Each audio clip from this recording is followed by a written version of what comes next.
Hey guys, OG Albini here, bringing you guys my APA Wi-Fi Season 6 draft analysis. Yes, we are in the APA's main Wi-Fi league, which is still honestly kind of surreal. It's absolutely insane. Obviously, huge shout-outs to Midi and Panther for, giving me this opportunity.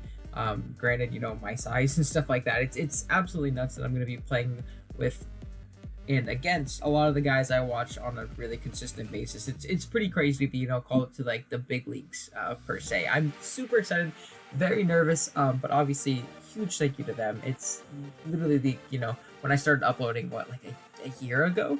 This was like the end goal, like years down the road. If I grinded hard enough and eventually picked up some traction, maybe I would get to do something like this. But we already achieved it in a year, which is awesome. So huge shout out to them. I'm not going to ramble on too long about that though, because I know you guys are here to see our draft analysis. And if you're new here, hi, welcome. Please stick around so you catch our gaze and all that good stuff. It is, if you enjoy, obviously. But yeah, with that being said, I do kind of want to jump into just a little bit of the rulings for APA. So this is obviously going to be post-home, which is really cool. So a lot of more diversified move pools and stuff like that. We'll also be allowing Gigantamax with a bit of a heavy restriction this season. It's going to be, you can draft a Gigantamax Pokemon. If you draft tier 1, I believe you had 40 of the free points taken off. Tier 2, it was just, you got your regular 400 free points. And then tier 3, you got some points on top of that. I think there might have been tier 4, like there was with Megas. I don't know. But nonetheless, there's those restrictions. And then on top of that, our Gigantamax Pokemon cannot hold an item. Well, they hold an item and it's a Pokemon, so they can be knocked off and they're holding an item. But, honestly, that makes a huge difference in the viability of a lot of these Gmaxes. So keep that in mind when I eventually get to mine. When I talk about it, it's going to be a little bit more without the item, but we can definitely work around it. I'm still excited to use it nonetheless. And it definitely makes the Gmax Pokemon not as terrifying and broken. We'll see how it goes and all that good stuff though. But yeah, that being said, let's just jump right into the first pick. Our first pick was actually, we had the second pick overall. First overall went, and the mon I really wanted to try was actually still on the board, and that was Necrozma. I have never tried Necrozma in draft before, which is really exciting that we're trying in Gen 8 with the new toys that I got. New toys being Dragon Dance, but other than Dragon Dance, it's still good old Necrozma. This mon's phenomenal in the draft format, just due to sheer versatility and bulk. This thing is obviously super fat with that Prism Armor ability, letting it take 3-4 some super effective hits, which is obviously super nice. It's a rocker, though it doesn't want to be pigeonholed into that role. It does get access to that. It has access to reliable recovery. It has great coverage on both sides, to hit both things. It has setup on both sides in Dragon Dance, Swords Dance, and Calm Mind. Dragon Dance is the new toy that it got, but obviously good reliable Swords Dance and Calm Mind are still there, which is obviously super nice. Also gets access to Autotomize, and its coverage is absolutely insane. This mon is so versatile in what it can do. When you think, Calm Mind, or you think Swords Dance or Dragon Dance is coming, and I just bring like a fat, Rocks, Photon Geyser, Recover, Toxic set, and sit in front of half your team, it's obviously pretty insane. It's great with a weakness policy. It's great with a life orb. I've seen Specs Necro go crazy before. So this thing, it got a lot of new toys, and it's going to be a lot of fun to use. This thing is an absolute monster, and I'm super juiced to, be able to try this thing out. All right, so round 2, we ended up, keep in mind too, I obviously said it with the first pick, but we were second pick overall. So after that first pick and until like the last round, all of our picks are essentially a wheel, which means not exactly the wheel, which is obviously going to be the first and last pick overall, but we're pretty much picking almost back to back. So we're able to pair a lot of nice little cores together, which is obviously a benefit of being at the top or the bottom of the draft. So when I say these next two mons, or just like these mons and pairs in general, you can kind of interchange them in which round I drafted them. It was more so what I thought would be taken above me potentially, and what I wasn't super worried about being sniped and all that stuff. But round 2, nonetheless, we ended up grabbing Sylveon. I wanted a good fairy type. I think good fairy types are incredibly important in this gym when there's not too many of them. You have like stuff like Sylveon, Clef, Togekiss, and then they kind of drop off in quality at that point, honestly. So I figured getting Sylveon was really nice. It gives me a good cleric, which is really nice for Necro, for teams that want to kind of whittle it down due to status and stuff like that. It gives me a good wish support, which Necro appreciates to an extent. It's not like make or break with it, but we have a lot of mons on our team that really do appreciate that wish support, as you'll see here coming up. And not only does it fit that really supportive role, Sylveon is strong, man. Like, this mon is really strong. 110 base special attack off of that Pixelate is pretty insane. It gets access to Calm Mind, so we can boost up that way, and it has access to Mystical Fire this gen. Despite Hidden Power being gone, we can still hit those steel types with Mystical Fire, which is actually stronger. So Calm Mind Sylveon's great. Specs and Scarf also go crazy. Like, those are great sets in Sylveon, especially in a draft league format where we can do things like that, and then we can just always resort to our old bulky sets and stuff like that. We actually get access to dual screens, which is nice. So this one's just it's really nice in a supportive role, but it can also surprise some coaches with some pretty strong offensive sets. It's obviously a great Spadef wall, which actually pairs pretty well with Necro, which is they're both great fighting type checks. So I guess that's not true, but Sylveon being able to take that Spadef role for the team is obviously super nice for us. But yeah, really happy with that second round pick. And then third, we got one of my favorite Pokemon to use in draft, and that's going to be Keldeo. Keldeo is absolutely insane in draft. I know there's some people who don't necessarily enjoy it. I think it's great. People kind of see it as like a one-trick pony, or a three-trick pony, no pun intended, but it's so good at those like 3-4 things that it does, being like Specs, Calm Mind, and like Scarf are like the main three that you're going to see on Keldeo. Obviously there's variants. I've run plenty of different sets, and those Calm Mind sets, they can just be Calm Mind 3 attacks. They can be Taunt Calm Mind, Sub Calm Mind. So it definitely gets options in that sense, but it's so good at those things. It's great. And something I think that's really good for Keldeo this generation is its speed tier. Gen 8 as a whole, as of right now, before all of the legends get dumped back in with the DLC and stuff like that, and just mods in general get dumped back in, it's a pretty slow metagame. So I think 108 is a lot faster than it was before. So we don't have to worry about as many 110s outspeeding us and revenge killing us, which is obviously really nice. Like I said, it's a great Scarfer. It's a great wall breaker with Specs. It's really hard to switch into the dual stabs of water and fighting very well on pretty much any team. There's not a lot of mons that really appreciate that coverage. It got access to Air Slash this generation, which actually really nice for it to hit those really annoying bulky grasses that would be able to switch in, especially for like Calm Mind sets. I think that's especially nice. Got access to Aura Sphere this gen too, which isn't the biggest deal in the world, because like Secret Sword plus Focus Blast is usually all you need fighting wise, but that's obviously it's a nice quality of life if you want something to hit a more Fizdef mon. But we don't want a Risk Missing Focus Blast, ? But not the biggest deal, like I said. It gets access to Taunt, which is really big. Like I said, Taunt Keld is really nice. I love Taunt Calm Mind, or like Sub Calm Mind. Stuff like that is really solid. It gets access to Sword Dance too, which is pretty cool. And that's actually something I could definitely see myself running, depending on the matchup, to catch someone off guard with like Aqua Jet and close combat and stuff like that. Great physical, strong stab. It just only got 72 base attacks, so it's not the strongest thing in the world. But Keldeo is really good at what it does. Even if it's not anything insane, it's really good at what it does. And then the main reason I really liked it with this Necro team, almost totally forgot to mention it, was it breaks dark types for Necro, which is like really nice. Necro does struggle with hitting some dark types with its coverage. I think it has like Brick Break, and like that's it. It had Signal Beam last gen, but that's gone. So obviously having Fighting Stab to be able to threaten those, along with Sylveon, we have a pretty good core to break down those mons for Necro to succeed, which is honestly the end goal with this team, is to kind of break things down for Necro to really succeed and do well and stuff like that. So really happy with Keldeo plus Sylveon with these two wheels. Alrighty, so by the time the next wheel came around to me, I noticed a lot of the ground types were going, so I really wanted to secure myself a really good ground type. I think that's really important in a metagame where, getting Volt Switch and U-turned all over isn't great, especially with no hidden power in the game.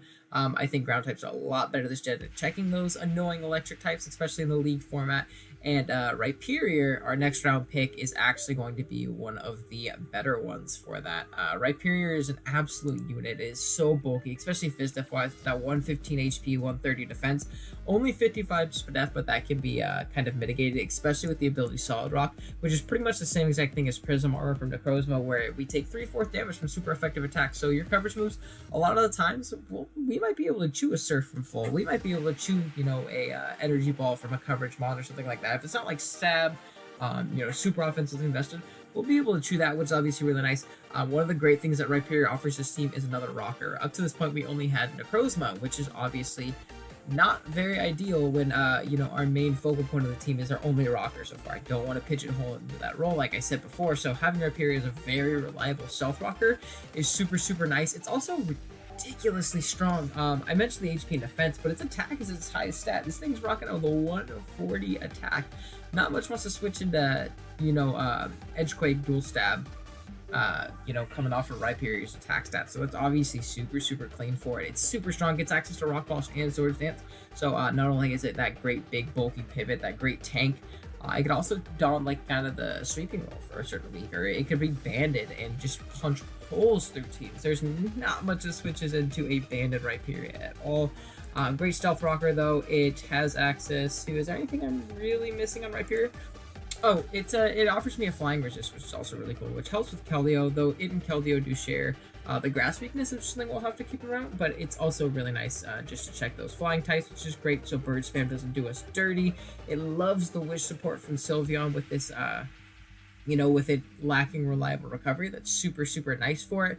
And like I said, no hidden power makes this thing an absolute menace to kill with proper prep and team support. So I'm really excited to use Rhyperior, and kind of keeping up with the theme of strong, heavy hitting mons to really support Necro. Next round we end up grabbing Darmanitan. It's kind of been overshined this generation due to its Galarian counterpart being absolutely busted, which is fortunately not allowed because I wouldn't have got it because I wasn't first pick. If I was first pick, then I would have been very unfortunate I wasn't allowed. But nonetheless, we got its Unnovan counterpart in just the regular fire type one. But it's nothing to scoff at. I'm kind of here to, I want to prove that regular Darmanitan is a monster in draft. It's another mob with 140 base attack, which is the same as Rhyperior, but it's significantly stronger because it does have access to Sheer Force. So Sheer Force boosted Flare Blitzes are nothing to scoff at. Banded 2 KOs is just about everything in the entire game. Banded Flare Blitz is insane. It gets access to, you know, what do you call it? Momentum. Sorry, totally blanking. In U-turn, which is great for baiting in those mons. It breaks those bulky steals, great for Necrozma, which Rhyperior and Keldeo also do very well.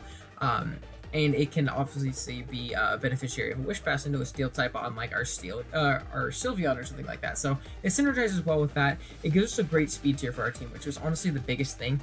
We had a big drop off from Keldeo all the way down to Necro. This kind of bridges that gap and makes it to where base 100s can't run adamant modest versus us, which is really big in the draft format. You know, that's the difference between 2-hit KOs and 3-hit KOs and like OKOs and stuff like that. So obviously being able to force those things into a Jolly nature or a timid nature is obviously super clean for us. It just gives us a great Scarfer, it gives us a great banded user. Like again, this gives us a wall breaker, like a bona fide wall breaker, which is something this team kind of lacked outside of questionably Rhyperior and Keldeo, but those are very situational wall breakers in my opinion. They're often going to want to fill different roles, and they're definitely not going to be, you know, banded in specs every single week. But Darmanitan, I can honestly justify bringing banded Flare Blitz every week just because it kills everything, and if I get in at the right time, position myself correctly, which I think with this team we definitely could do, it's just going to knock something out, which is obviously super clean. So round 6 comes along, and I'm kind of looking through the tiers, kind of seeing what roles I need to fulfill, and what value picks I can really snag the draft. And I'm looking at tier 5, and I see a Pokemon that should not be there by any circumstance, under any circumstances, and that's going to be Skuntank. Well, I'm totally fumbling over my words, but Skuntank is way too good to be in tier 5 in my opinion. I know it lost Pursuit, but it got a lot of new toys. I mean, it got Nasty Plot, which is a nice new toy. It got Sucker Punch back. I mean, Defog back, which is obviously really nice. It has access to Priority and Sucker Punch. Great coverage options. It is a grounded poison, which is a quintessential in draft, so we don't get T-Spikes stacked on, especially with the fat nature of our first couple picks. They really don't appreciate that T-Spikes pressure, so obviously being able to absorb those is super nice. And then it also gives us a Dark type, so we don't just raw lose to opposing bulky cycles. Like, I don't look at Ridiculous on matchup anymore and say, oh man, I lose this game, because we have access to Taunt, we have access to Haze, we have access to Memento, which is big for Necrozma, and potentially like Keldeo and stuff like that. Getting something to -2, especially for Necro, oh my god, nothing is killing that, which is obviously super clean. Like I said, it gets Defog, Fire Blast and Flamethrower for steals, it gets Play Rough, Sludge Bomb / Poison Jab, it gets access to Sucker Punch, like I said. Toxic, it doesn't get access to Toxic Spikes, which is unfortunate, but not the biggest deal in the world. I would rather obviously have to have spikes on my grounded poison, but again, it doesn't like make or break them on for the team. I think this thing just offers so much value in tier 5 that there was no way I could pass it up. So I was willing to drop into tier 5 in round 6 just to secure this guy, and it fits the team incredibly well. So I'm super happy with that. And then round 7 comes along, and I'm looking at my speed tiers, and I'm thinking, wow, my team's really slow. Like, they're definitely kind of spaced out a little bit, but I don't want my fastest mon being base 108. That's definitely not very ideal, because while this is a slower metagame, there is, you know, obviously still faster threats. And I wanted something that could really outspeed those base 110 and 115s. And I ended up dropping and grabbing Boltund. I'm excited to use this one. I definitely have my reserves about it. It's pretty mediocre in its attacking stats, you know, like how strong it is. It's base 90 in both, but it has two good abilities that take advantage of both. Strong Jaw boosting its bite attacks, which it has a lot of like Thunder Fang, Crunch, Psychic Fangs, stuff like that. And then having competitive, so if we're running a hazard stack team and we can bait a defog, if we get +2, that 90 base special attack isn't looking as weak anymore. It doesn't have the greatest special coverage, but it has like special coverage just in general. So that's something we could take advantage of, and I would rather have two useful abilities than one. So it's not something I'm going to complain about. But the main thing with Boltund is that it gave me something over those base 115s, and even over those base over base 120. And his base 121, which is obviously super valuable. We're going to control the speed a lot with this thing, which is obviously super nice. It gives me an electric type, so obviously Volt Switch momentum, and this gives me more momentum, which is really nice for the team too. Up to this point, we only had Baton Pass from Sylveon, which I think we can dry pass. We can't really pass any stats or anything like that. And then it also gave me, and then also Darmanitan. So having that Volturn core is obviously super nice, especially Darmanitan plus Boltund. They actually pair together decently, because if your bulky waters your Darmanitan check, you let me U-turn out, go into Boltund, and then I can start wreaking the pattern from there. Maybe throw off another Volt Switch, catch a ground type coming in, double out, stuff like that. It really lets me swing the momentum of the game in my favor. And I play best with Volturn, especially in draft, so I figured that Boltund was a really good fit here. So I'm pretty excited to use it this season. Alrighty, so round 8 comes along, and I'm looking at my team, and I am realizing how Edgequake weak I am, or just ground weak in general. Like, I looked at my first 7 picks, and I said, wow, if I go up against Extra Drill at any point, which could definitely happen twice potentially, I think I just auto lose the game. Like, I lose to SD Drill under every circumstance. So I wanted a decent ground resist, but I didn't want to spend too much money. I also wanted a little bit more of a bulky water opposed to Keldeo, so Keldeo wasn't taking the brunt of those hits. And while this isn't the bulkiest water in the world, being Golisopod, a round 8 pick, it's not frail by any means. It's more so not considered a bulky water just because of its ability, emergency exit, forcing it out in half. But this thing has base 140 defense and 90 spadef with 75 HP, so it is fat. It has 3 forms of priority in Aqua Jet, First Impression, and Sucker Punch, which is obviously super dope. It got close combat this gen, has access to Swords Dance. It's a spike setter. I love Golisopod just in general as a Pokemon. I think it's really underrated in draft. People kind of steer away from it because they look at the emergency exit ability and they say, oh no, I'm being forced out at half. This isn't a good Pokemon. But honestly, it can be used as a really effective pivot. If I want to get a free switch from something and I know they're going to put my Golisopod below half, I can pivot it in, have it take a little bit of damage, and then get a free switch into Keldeo or Darmanitan to punch a hole in something. So it's honestly super ideal. Bug Water is a good stab combo as well. It's generally just really strong. It has good coverage. It gives me a spike setter, and it gives me a ground immunity. It's actually a pretty decent drill check, all things considered, because we can threaten it with Aqua Jet. We can actually chew a Rock Slide pretty easily, and just kind of be able to deal with it from there. It gives us a slow pivot out if he even puts us in the emergency exit range. So honestly, that was kind of the main reason we drafted it, is just to have a decent lower tier bulkier water, not necessarily like your Milotic bulky water, but bulkier water, which is obviously nice. And then on the subject of ground weakness, I decided to turn right around and draft Klingklang, which gives me another ground weakness. However, I needed a steel type. I didn't have one up to this point, and I had another one in mind later. But spoilers, it doesn't resist fairy. So I wanted a steel type that resists fairy because I didn't really have a great fairy resist on the team up to this point, and Klingklang gives that for me. It gives me access to setup and shift gear, which is obviously super nice in the Nation specific matchups and all that good stuff. Gear Grind is obviously a super solid move in that right. It did lose return, which really sucked for it because this thing has awful coverage. That's why it is in tier 5. It's one of the better tier 5s in my opinion, but losing return really sucks for it because it was one of its neutral moves to hit some of those bulky steel resists that didn't didn't really care about the gear grind. It has access to Wild Charge, which is obviously nice for waters.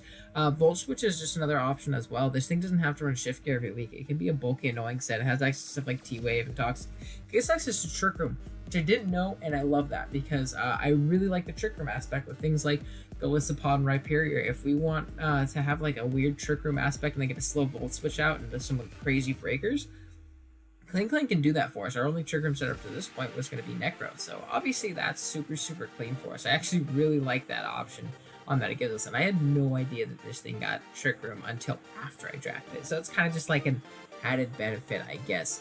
But this thing is really, really solid for a tier 5, in my opinion. Again, it's not broken, but it could be potentially a lot of fun depending on the matchup and depending on what it could do for us. I could definitely see it coming up pretty clutch for us later in the season. Alright, coming around to our last pseudo wheel here. Again, like I was saying before, I'm incredibly edge quick weak. Offensive grounds kind of do me dirty, and I wanted another resist to that. I wanted to grab my grass type, so I decided to grab Dhelmise. I'm very glad this thing was around. I was honestly considering picking it up way earlier, like round 6-ish. But looking at the teams around me, they all had things that kind of made it to where it didn't look like they were going to take Dhelmise. A lot of teams already had their grasses or, similar roles and stuff like that filled or couldn't afford it, stuff like that. So I was able to wait until the second to last round in order to grab this thing. And this thing's a monster, man. Like I said, it's very naturally bulky. It has 70 HP, which is meh, but then 100 defense and 90 speed F. So this thing is really, really fat. It's great with an AV. Gets access to synthesis again because this is post-home, so we do have recovery in that aspect. Sword stance, steelworker ability, basically giving it 3 stabs. It gives you like a stab boost on steel type moves and anchor shot, which is gonna, obviously trap in our opponents, which can stop them from making annoying doubles, can stop, really annoying bombs from being able to switch out and all that good stuff. It gets access to sword stance, which is great. It's another potential trick room abuser with our Klingklang. We do have, some pretty lower speed options, or at least to maybe even deter trick room against us. And another thing, honestly, the biggest thing, besides being a good offensive ground check, if you want to run the bulkier Dhelmise, the biggest thing that made me want to grab this thing in particular was going to be its access to rapid spin. If you look at our team and you look at its removal up to this point, it's pretty subpar, honestly. I know we have, Skuntank, and that's it. So I wanted a spinner just to have that option because we do have a lot of hazards on this build. So being able to get rid of those while not getting rid of mine is obviously really, really important. Dhelmise is an absolute unit. It's really strong, base 131 attack. It's really naturally bulky, gives me that ground resist, and I think it fits the team phenomenally. I was really, really happy to grab this one. And then lastly, of course, it's going to be our long-awaited G-Max pick. I picked up G-Max Duraludon. I really wanted Copperaja. I really wanted it, but it got taken earlier in the draft. It was actually like my only snipe this draft, which is really cool. The fact that I didn't get sniped a bunch this draft, that would have sucked. But unfortunately, it was on my G-Max. I really wanted that instead, and then I could have grabbed a different tier 5 other than Klingklang. But nonetheless, I think Duraludon still does the job for me. It's really naturally bulky besides the speed F side, but once we Gigantamax up, it's pretty stupid bulky. Like, this thing is really, really fat if you double the HP stack, because it's already sitting at base 70, base 120 special attack, which makes this thing really strong, and then 95 attack, so it can go mixed, it can go physical, has access to sword stance on the physical side, which is obviously super, super nice for us. But this thing, it really does take advantage of the G-Max, in my opinion, really kind of mending its pretty crappy special defense stat.